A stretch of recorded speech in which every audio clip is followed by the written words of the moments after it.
ভারতবর্ষের অন্যতম একজন বুজুর্গ আওলাদ রাসূল সৈয়দ হুসাইন আহমদ মাদানী রাহিমাহুল্লাহ তাআলার নাম আপনারা শুনেছেন? তার বড় সাহেবজাদা সৈয়দ আসজাদ মাদানী রাহিমাহুল্লাহ তাআলার নাম শুনেছেন? উনি এক ঘটনা বর্ণনা করেছেন ওনাদের এলাকার। ভারতবর্ষ বর্তমানে একটু শিক্ষা দীক্ষা আছে, এখনো অনেক অঞ্চল আছে যেখানে কোনো শিক্ষা দীক্ষা নাই, এখানে ম্যানার বোঝে না, রাস্তাঘাট অপরিষ্কার করে। সৈয়দ হুসাইন আহমদ মাদানী রাহিমাহুল্লাহ তাআলার বড় সাহেবজাদা আসজাদ মাদানী এই ঘটনা শুনিয়েছেন। কিতাবের মধ্যে লেখা হয়, ভারতবর্ষে একজন মুসলমান, তিনি একজন স্বাভাবিক কৃষক মানুষ, মূর্খ মানুষ, গ্রাম্য মানুষ, তিনি কোনো দোয়া কালাম তেমন জানেন না, কোরআনে পাকে তেলাওয়াত করতে জানেন না।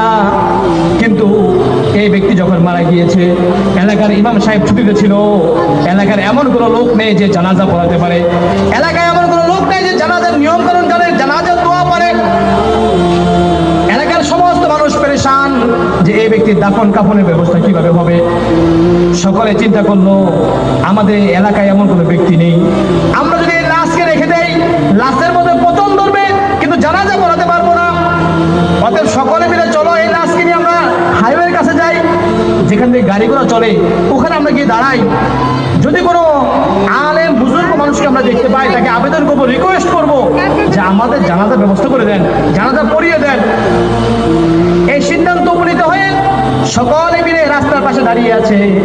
অনেকক্ষণ পরে দেখে একজন ব্যক্তি বাইসাইকেল করে কোথাও যাচ্ছে, চেহারার মধ্যে দাঁড়িয়ে আছে, মাথায় টুপি আছে। সকলে মিলে বলে, হুজুর, আমরা অনেক বড় বিপদে পড়েছি, আমাদের সমাজে এই ব্যক্তি মারা গিয়েছে, আমাদের সমাজে এমন কোনো ব্যক্তি নেই যে কোরআন পড়তে পারে বা দোয়া কালাম জানে, দয়া করে মেহেরবানি করে আপনারা আমার এই লাশটাকে জানাজা পড়িয়ে দেন। ওই ব্যক্তি বলে, ভাই আমি সরকারি অফিসার, সরকারি কাজ করি, আমার অফিসের টাইম হয়ে গিয়েছে, আমার সময় হাতে নেই, বলে আমাদেরকে মাহরুম করবেন না। ওই সরকারি অফিসার দাড়িওয়ালা টুপিওয়ালা অনুরোধ আর সারাতে পারলেন না, তিনি জানাজা নামাজ পড়িয়ে দিলেন। জানাজা নামাজ পড়ানোর পরে বলে, হুজুর আপনি যদি চলে যান, দাফন আমরা করতে পারবো না, এই দাফনের ব্যবস্থা আপনি করে যান। ওই সরকারি অফিসার তিনি দাফনের ব্যবস্থা করেছেন, দাফন কার্য সম্পন্ন করে তিনি তার অফিসে চলে গিয়েছেন। অফিসে চলে যাওয়ার পরে তার যে অফিসিয়াল যে কাগজপাতি, এই কাগজপত্র দেখতেছে না।